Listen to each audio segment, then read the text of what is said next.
하나님 말씀 보겠습니다. 여호수아 5장 2절부터 9절의 말씀인데 우리 영상은 1절부터 준비를 했습니다. 구약 성경 324면에 있습니다. 하나님 말씀 우리 받도록 하겠습니다. 요단 서쪽의 아모리 사람의 모든 왕들과 해변의 가나안 사람의 모든 왕들이 여호와께서 요단물을 이스라엘 자손들 앞에서 말리시고 우리를 건너게 하셨음을 듣고 마음이 녹았고 이스라엘 자손들 때문에 정신을 잃었더라. 그때에 여호와께서 여호수아에게 이르시되 너는 부싯돌로 칼을 만들어 이스라엘 자손들에게 다시 할례를 행하라. 여호수아가 부싯돌로 칼을 만들어 할례산에서 이스라엘 자손들에게 할례를 행하니라. 여호수아가 할례를 시행한 까닭은 이것이니 애굽에서 나온 모든 백성 중 남자 곧 모든 군사는 애굽에서 나온 후 광야 길에서 죽었는데 그 나온 백성은 다 할례를 받았으나 다만 애굽에서 나온 후 광야 길에서 난 자는 할례를 받지 못하였습니다.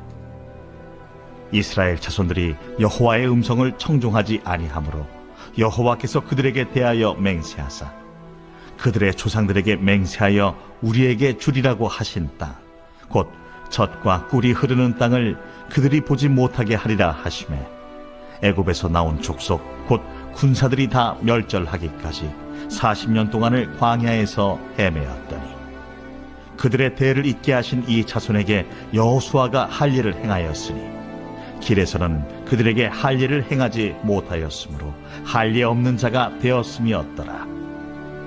또 그 모든 백성에게 할례 행하기를 마치매 백성이 진중 각 처소에 머물며 낫기를 기다릴 때에 여호와께서 여호수아에게 이르시되 내가 오늘 애굽의 수치를 너희에게서 떠나가게 하였다 하셨으므로 그곳 이름을 오늘까지 길갈이라 하느니라.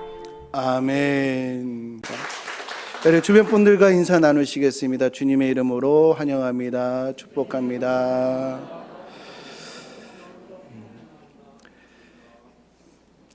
구약 성서는 역사서를 기둥으로 해서 함축적인 신앙의 언어로 하나님을 찬양하는 시가서와 또 예언자들, 선지자들의 메시지를 담아 놓은 대선지서와 소선지서로 이 구약 39권이 구성되어 있다라고 하겠습니다.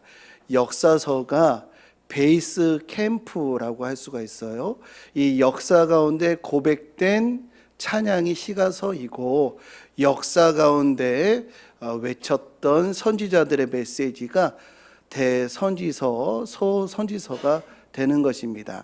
이 역사서 가운데에서도 핵심이 되고 표준이 되고 근간이 되는 것이 바로 모세오경인데요. 모세오경은 창세기, 출애굽기, 레위기, 민수기, 신명기를 말하는 것인데 이를 히브리어로는 토라라고 하고 영어에서는 대문자를 써서 더 로라고 하고 우리말 성경에는 율법책 혹은 율법이라는 단어가 나오면 모세오경을 지칭하는 것으로 우리가 이해를 하면 되겠습니다. 모세오경에는 세상의 기원, 언약의 시작, 신앙의 기원, 예배의 시작을 담고 있어요. 신앙의 이러한 표준을 가지고 열방 가운데로 들어가는 것이 바로 여호수아서이다라고 하겠습니다.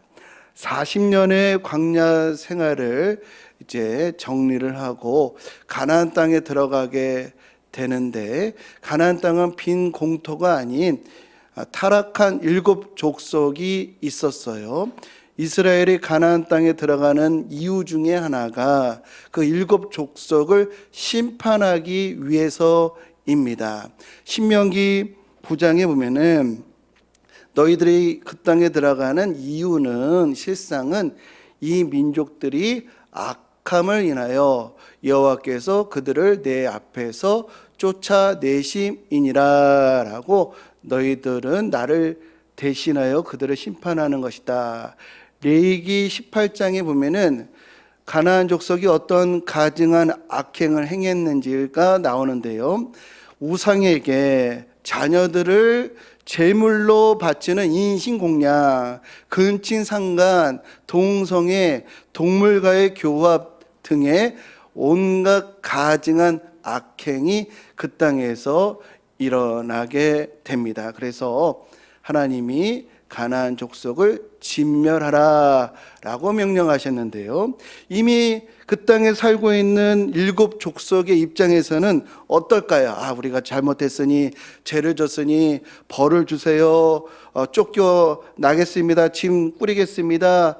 달게 받겠습니다. 라고 하지는 않겠죠. 만약에 자기를 반성할 수 있는 족속이라고 한다면 그런 죄까지 이르지도 않았을 것입니다. 그래서 이스라엘 백성들이 요단강을 건너 가나안 땅에 들어온다고 할 때 회개가 아닌 더 악랄하게 저항하려고 하는 마음을 품게 됩니다. 그래서 요단강을 건너서 들어왔다는 것은 이제 누구는 죽고 누구는 살고라고 하는 비정한 전쟁을 앞두고 있는 상황이다라고 하는 것인데요.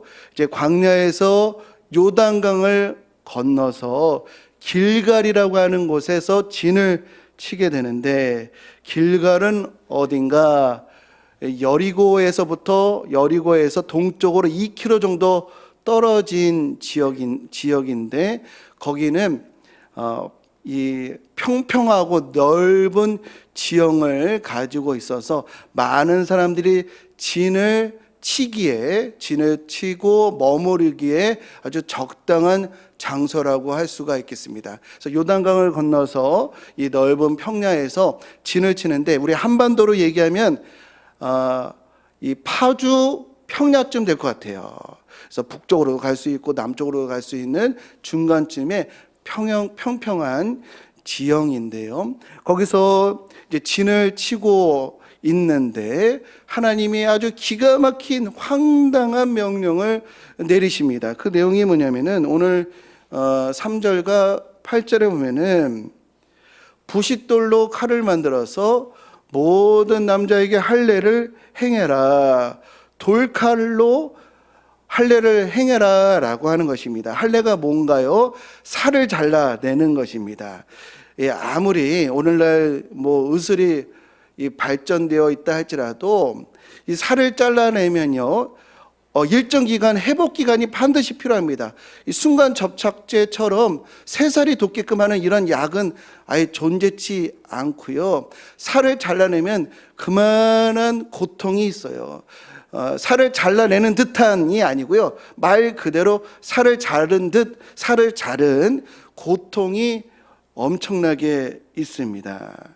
또 성경을 보니까 그때가 계절이 요단강이 범람하는 비가 많이 있는, 습기가 있는 그때의 일이었다라고 합니다. 그러니까 오늘날로 우리나라로 얘기하면 장마철이다라고 할 수가 있겠는데요. 고대에는 항생제도 없죠. 적당한 약도 없고 습한 이런 기후에 곰고 또 성나고 또 이 감염될 수 있는 그런 상황에서 할례를 행했다라고 하는 것이에요. 그리고 더 충격적인 것은 조를 짜서 이번에 이 조가 이 할례를 받고 완쾌되면은 그 다음번 순서를 이렇게 하는 것이 아니고 동시에 모든 남자가 할례를 행했다. 적과 맞닥뜨리고 있는 이 시점에서 적의 앞마당에서 할례를 행했다라고 하는 것은 제정신인가라고 물을 정도로 아주 무모한 이 일이다라고 할 수가 있겠습니다. 창세기 34장에 보면은 이 가나안 족속의 조상이 나오고요, 이스라엘의 조상이 나옵니다. 세겜 족속과 이 야곱의 아들들이 창세기 34장에 나오는데요. 야곱의 아들들이 가나안의 그 조상들을 꼬드겨 가지고 할례를 받게 해요. 그래서 진중에서 막 끙끙 앓고 있을 때 이 야곱의 아들들이 기습 공격을 해서 세겜 사람들을 완전히 몰살을 시킵니다. 근데 이 역사가 이 반복이 된 거예요. 완전 입장 바꿔져서. 그래서 이스라엘 백성들이 할례를 행하고 이 진중에 있을 때, 그때 기습 공격만 하면은 그냥 다 몰살당하는, 그 성경에서 그런 예가 무슨 의미가 있냐면요, 할례를 하면은 완전히 전투력이 상실된다는 거예요. 무력화된다는 겁니다. 저항을 할 수 없다는 거예요. 완전히 공격하면 당할 수밖에 없다라고 하는 것을 보여주는 것이다. 전쟁을 앞두고 할례를 행했다라고 하는 것은 선전포고를 하고 군인들 다 휴가 보낸 거예요.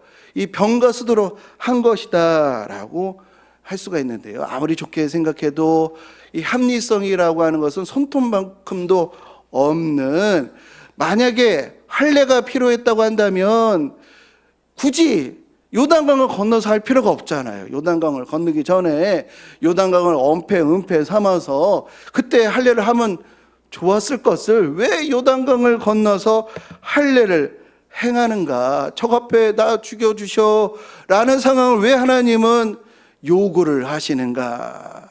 그 이유가 뭘까요? 생명을 걸고서라도 이 길갈에서의 할례를 행하라고 하신 하나님의 뜻이 무엇인지 우리는 발견해야 하겠습니다. 가나안 땅은요, 단순한 땅이 아니고요, 하나님의 백성이 하나님의 다스림 아래에 있는 하나님의 나라를 상징합니다. 가나안 땅은 일반 땅이 아니고 하나님이 다스리시고 그의 백성이 있는 하나님의 나라. 그래서 신약에서는 가나안은요, 영원한 하나님 나라, 구원의 완성, 이 천국의 예표로 이 신약에서는 상징적으로 쓰입니다. 그래서 길갈에서의 할례는요, 이제 오늘이 이번 주가 2025년 이제 완전히 절반이 되었습니다. 이제 6월달 마지막 주로 우리가 보내고 있는데요. 우리 다음 주 7월달부터 이제 후반기를 시작하고 매추절이며 또 우리 광석교회 창립 기념일을 보내게 되는데요. 우리가 이제 미래로 나아가고 내일로 날아갈 뿐만 아니라 오늘 본문은 하나님 나라에 들어갈 자격이 무엇인지를 알려주는 중요한 본문이라고 하겠습니다. 길갈에서의 할례의 신앙적인 의미는 첫째, 정체성입니다. 레위기 11장 45절에 나는 너희 하나님이 되려고, 나는 너희의 하나님이 되려고 너희를 애굽 땅에서 인도하여 낸 여호와라. 내가 거룩하니 너희도 거룩할지어다 라는 말씀이 있습니다. 하나님께서요, 이스라엘 백성들을 구원하신 이유가 있다는 거예요. 그들을 하나님의 백성으로 만든 이유가 있다는 것입니다. 그 이유를 모든 백성에게 어떻게 전해주고 확인해 줄 수가 있을까요? 너에게는 이유가 있어. 너희를 구원해 주시고 백성 삼으신 이유가 있어. 그 이유를 알려주게끔 하는 것이 바로 할례였습니다. 할례를 통해서 예전에는 노예였으나 이제 열방 가운데 선택받은 하나님의 백성이기에 우리는 다르게 살아야 돼. 하나님 백성답게 살아야 해. 라고 하는 의식을 주는 이 육체의 흔적이 바로 할례다라는 것이에요. 그런데 이 할례를요, 오늘 우리도 받으라라고 명령하시는데 그 할례가 더 진실해지고 더 진정성 있는 이 할례로 바뀌게 되었어요. 그래서 육체의 할례가 아닌 마음의 할례를 받으라라고 성경은 말씀하시는데요. 로마서 2장에 보면은 마음의 할례를 받으라. 마음의 할례는 뭘까요? 에베소서 1장에 보면은 1장 3절에 모든 신령한 은혜를 우리에게 주신다고 말씀하시면서 에베소서 1장 4절과 5절에 보면은 우리를 택하신 이유에 대해서 말씀하고 계세요. 곧 창세 전에 그리스도 안에서 우리를 택하사 우리로 사랑 안에서 그 앞에 거룩하고 흠이 없게 하시려고 그 기쁘신 뜻대로 우리를 예정하사 예수 그리스도로 말미암아 자기의 아들들이 되게 하셨으니, 하나님께서 예수 그리스도를 십자가에 내어 주시기까지 우리를 택하신 이유가 무엇인가? 그것은 하나님의 자녀로 거룩하고 흠이 없도록 하시기 위해서 우리를 택하시고 우리를 구원하시고 우리를 하나님의 자녀 삼으셨다는 거예요.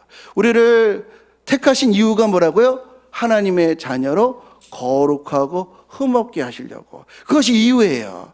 그러면 이 이유를 우리 새겨야 하는 겁니다. 그래서 마음의 할례는요, 내가 하나님의 자녀니 거룩하고 흠없이 살아야지 라고 하는 의식을 가지고 있잖아요. 그 의식이 마음의 할례입니다. 우리 성도님들, 어디 가서나 내가 하나님의 자녀인데, 백성인데 내가 이렇게 살아야지 라고 하는 의식이 우리 성도님들의 이 생각을, 우리 언행을 인도하고 주장하십니까? 그러면 마음의 할례를 받은 거예요. 오늘 에베소서에 보면은 모든 신령한 은혜를 주셨대요. 이 마음의 할례, 이 의식, 내가 거룩하고 흠없이 살아야지, 이 의식이요, 하늘의 모든 신령한 은혜를, 하나님의 사랑을 이미 받은 것이래요. 이런 마음의 할례를 받으신 우리 모든 복된 성도님들 되시기를 주님의 이름으로 축복합니다. 근데 만일 이런 의식이 없이 이익을 위해서 심각하게 갈등하고 이웃 간에 이런 사소한 문제를 가지고 이 갈등하는데 그냥 나의 모든 삶을 세상적인 아주 중요한 문제인 것처럼 나의 모든 것을 올인해서 갈등을 하고, 그리고 이 습관적으로 불평, 불만, 또 헛된 이야기, 또 이런 안 좋은 이런 의미의 말들을 하고 있다고 한다면 지금 우리는 마음의 할례를 받아야 할 줄로 믿습니다. 마음의 할례를 받는 것이 우리 미래를 위한 최고의 준비, 우리 육체와 영혼을 복되게 할 수 있는 최고의 길이다라고 하는 것을 오늘 우리 말씀을 통해서, 본문을 통해서 깨달아야 할 줄로 믿습니다.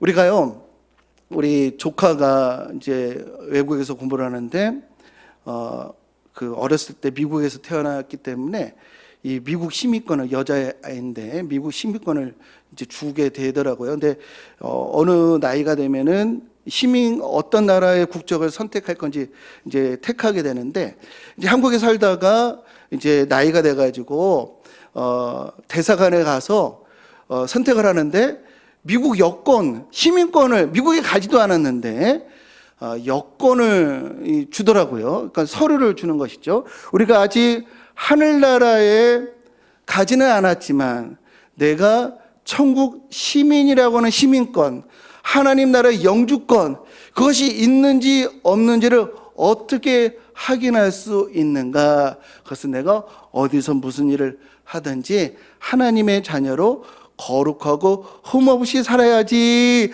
라고 하는 의식이 있다고 한다면 우리 성도님들은 천국 시민이라고 하는 것을 우리 확신하시기를 주님의 이름으로 축복합니다. 장발장 이야기를 잘 아실 것입니다. 장발장이 조카가 너무 배고파 해서 빵을 훔쳐서 결과적으로는 19년의 이 감옥살이를 하게 돼요. 그러다가 이제 가석방이 되어서 나왔는데 19년 동안 감옥에 있었으니 미래가 막막한 나머지 성당에서 은그릇을 훔쳐서 도망가다가 경찰에게 딱 잡힌 거예요. 근데 이제 장발장이 이 성당의 주교가 내게 선물로 준 것이다 라고 하니까 그럴 리가 없다, 이 도둑놈 해가지고 이 장발장을 주교 앞으로 끌고 가서 무릎을 꿇게 합니다. 그때 주교가 뭐라고 얘기하냐면, 장발장, 왜 은촛대는 빠뜨렸어? 이것도 너에게 줬는데 왜 은촛대는 안 가져갔어? 라고 하면서 도둑놈이다 라고 하지 않고 그에게 은혜를 베풀어요. 이 계기로 이 장발장이 새로운 삶을 살기로 결심을 합니다.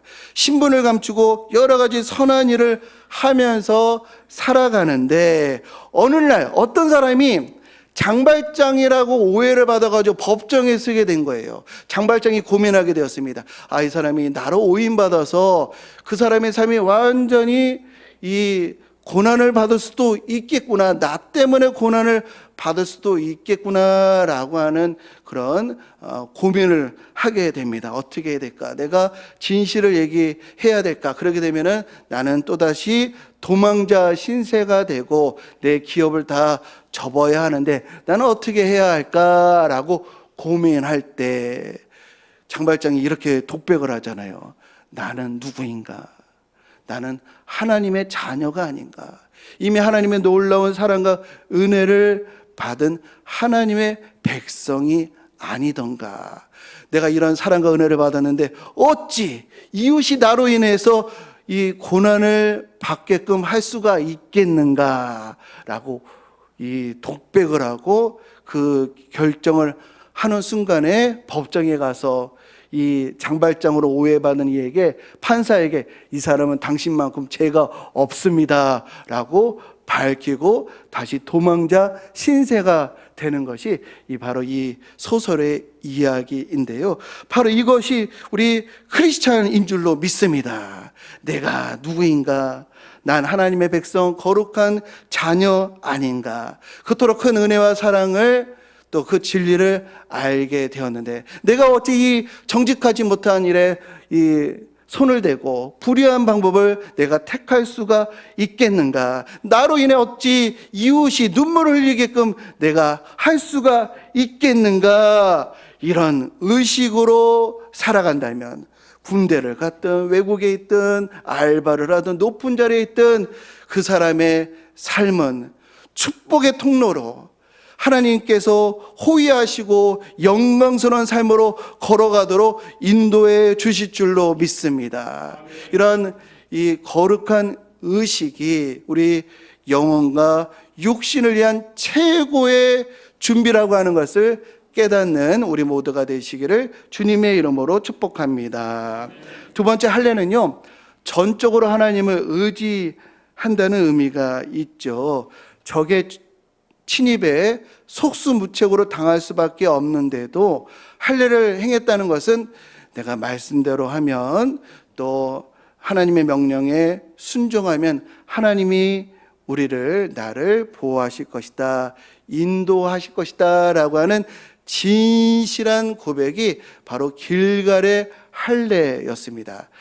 그렇다면 우리에게 그 할례를 요구하신다고 한다면 우리도 하나님을 의지하리라, 하나님을 신뢰하리라 라고 결단해야 하는데요, 내가 하나님을 전적으로 의지한다라고 하는 것을 보여줄 수 있는 증거가 무엇인가? 그 증거는 바로 기도입니다. 기도는 하나님을 전적으로 의지한다고 하는 우리 신앙의 모습이잖아요. 그런데 이 기도의 내용과 형태를 한번 살펴보면요, 기도의 내용은 뭘까요? 기도는 가장 시급한 문제를 담죠. 또 나에게 가장 큰 소망을 담아내는 것이 기도입니다. 그래서 기도를 간절하게 한다고 한다면요, 뭔가 지금 시급한 문제를 가지고 있구나라고 하는 것을 보여주는 반증이 되겠습니다. 그런데요, 기도의 내용은 그렇게 절박하고 심각한 문제를 담아내는데 형태는 어떨까요? 형태.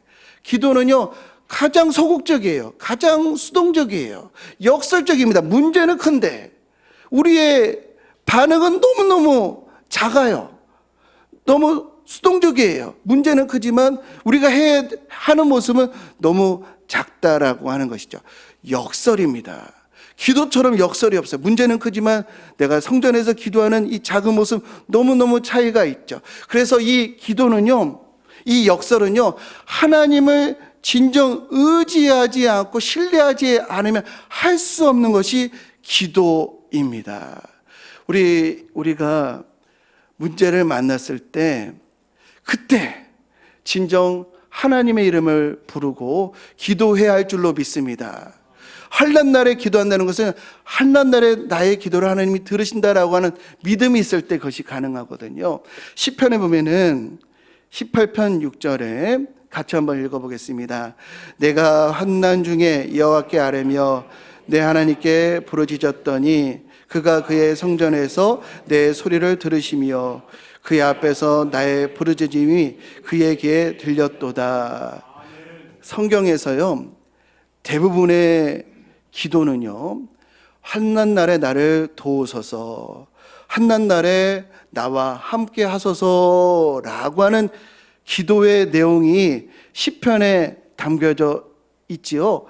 어디에도, 성경 어디에도 하나님 환난이라고 하는 것을 아예 만나지 않게 해 주옵소서라고 하는 이런 기도 문구, 이런 성경 구절은 거의 없습니다. 제언적인 의미에서 제가 찾아봤더니 이 야베스가 나를 환난에서 벗어나 근심이 없게 하옵소서라고 하는 구절 외에 하나님 환난조차, 환난 그 자체를 만나지 않게 해달라고 하는 그런 고백은요, 시편은 아예 없고요. 아까 말씀드린 거 아주 극히 제한적인 의미로 있을 뿐입니다. 왜 그러한가 하면 기독교 신앙은 환난을 피해 다닌다고 하는 가르침이 아니라 어떤 일을 만나더라도 예수 그리스도 안에 있는 하나님의 사랑으로 넉넉히 이길 수 있다라고 하는 가르침이기 때문인 줄로 믿습니다. 성경에서의 환난은요, 저주가 아니고요, 우리를 성장시키는 연단으로 보고 있습니다. 그래서 우리가 환난당할 때, 또 실패할 때, 어려울 때, 내 몸이 연약할 때, 그때 하나님 앞에 기도해야 할 때인 줄로 믿습니다. 어려울 때 기도하지 않으면요, 잘 나갈 때, 또 편안할 때, 그때는 더 기도를 하지 못하게 됩니다. 환난 날에 부르짖으라, 내 음성을 들으신다라고 하는 그런 확신을 가지고 기도해야 되는데요, 정말 심각한 문제는요, 이 환난 날에 어려울 때 기도하지 않는 거예요. 누구든지 내 이름을 부르는 자는 구원을 받으리라. 누구든지 주의 이름을 부르라고 하는데 주의 이름을 불러야 할 때 부르지 않는 것, 이것이 가장 심각한 문제이고 그것 자체가 심판이라고 하는 것을 우리는 기억하여서 어려울 때 더욱 주의 이름을 불러서 나를 연단시키게 하시는 하나님의 놀라운 손길을 만나시는 우리 모두가 되시기를 주님의 이름으로 축원드립니다. 말씀을 정리하겠습니다. 우리 미래로 나아가는, 우리 내일로 나아가는 우리에게 하나님은 마음의 할례를 받을 것을 우리 요구하셔요. 마음의 할례가 뭘까요? 나는 하나님의 자녀니 거룩하고 흠없이 살아야지 라고 하는 의식이 우리의 언행과 우리의 행위를 주장할 때 마음의 할례를 받은 것입니다. 그것이 부족하다고 한다면 지금 당장 마음의 할례를 받아 그렇게 살리라 결단하는 우리 모두가 되시기를 주님의 이름으로 축복합니다. 또한 마음의 할례는 내가 하나님을 의지하리라, 내가 하나님을 신뢰하리라 입니다. 오늘 이 길갈의 할례를 요구하시는데 그 할례를 우리 마음에 새겨 내일을 축복의 현실로 만들어가는 우리 복된 성도님들 모두 되시기를 주님의 이름으로 간절히 축원드립니다. 함께 찬양하며 하나님, 내 안에 마음의 할례를 깊이 새기게 하옵소서. 어디 가서나 무슨 일을 하든지 나는 하나님의 자녀니 나의 언행을 이 의식에 맞게끔 살게 하옵소서. 간절하게 기도하는 시간 갖겠습니다. 지금까지 에베네셀, 지금까지 에베네셀, 여기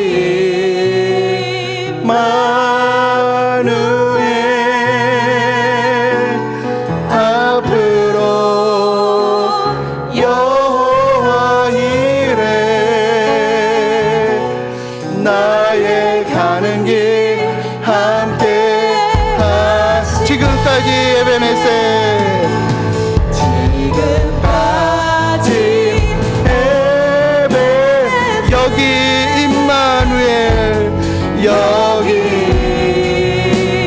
임마누엘,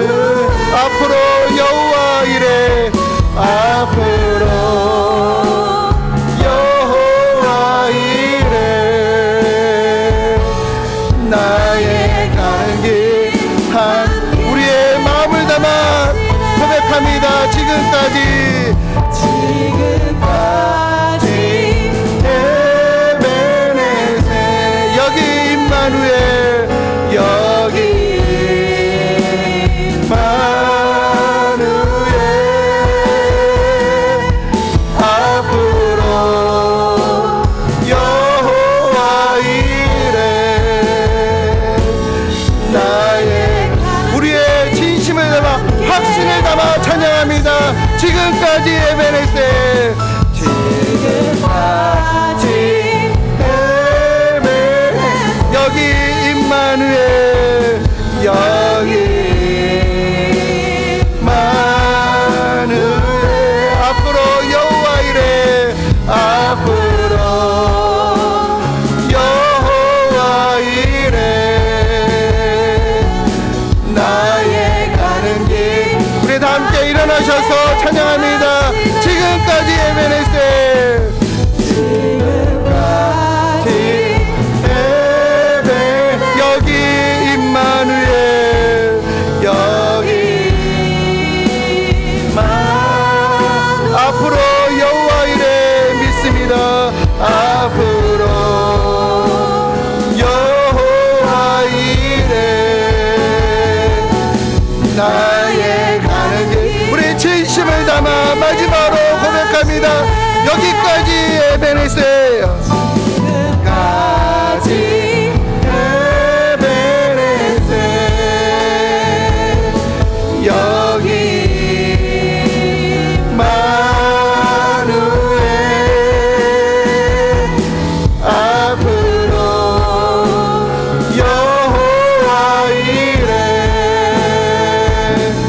나의 가는 길 함께 하시네 우리 목소리로만 우리 찬양해 보겠습니다. 같이 에베네세 여기 임마누엘 앞으로 여호와 이레 나의 가는 길 함께 우리 주의 이름을 부르며 우리 주신 감동대로 우리 함께 기도하겠습니다. 주여 우리에게 하나님의 백성 삼아주시고 우리를 구원해 주신 이유가 분명한 줄 믿습니다. 그 이유를 우리의 마음에 새기라 마음의 할례를 행해라 라고 말씀하여 주셨습니다. 육체의 표시가 아닌 마음에 새겨진 하나님 백성으로서의 의식을 가지고 우리가 어디서 무슨 일을 하든지 하나님의 자녀로서 거룩하고 흠없이 살아야 하리라 라고 하는 하나님 아버지 의식이 내 마음과 생각과 삶의 기준 되게 하여 주옵소서. 때로는 세상의 가치와 말과 행동이 우리 삶에 뿌리 박혀 있어서 세상과 구별되지 못하는 모습이 있을 때가 있지만 다시 한번 하나님 우리에게 하나님 마음의 할례가 뚜렷하게 새겨져서 하나님 자녀로서의 말과 언어 판단과 행동으로 하나님의 백성답게 살아가게 하여 주옵소서. 마음의 할례는 하나님만을 의지하리라 하나님만을 신뢰하리라 어려운 가운데서도 환난 가운데서도 주의 이름을 부르며 기도하리라. 하나님께서는 나의 기도를 반드시 들으시고 응답해 주신다는 것을 믿고 누구든지 주의 이름을 부르는 자는 구원을 주신다고 약속하셨으니 하나님 아버지 불러야 할 때 주의 이름 불러야 할 때 부르는 자들 되게 하여 주옵소서. 범사의 주님을 인정하며 주께서 우리에게 인식될 것을 믿으며 마음에 할례 받은 자로 나아가게 하여 주옵소서.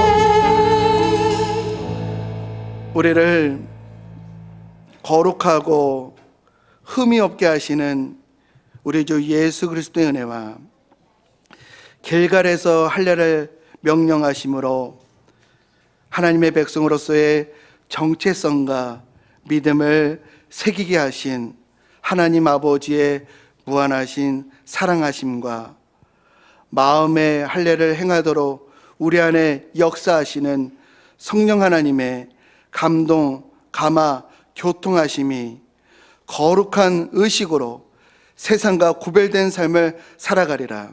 오직 하나님을 의지하고 신뢰하리라 결단하는 하나님의 백성들 머리 위에, 그 가정과 일터와 삶의 자리 위에, 광석교회와 이 나라 이 민족 위에 이제부터 영원까지 함께 하시기를 간절히 축원하옵나이다. 아멘.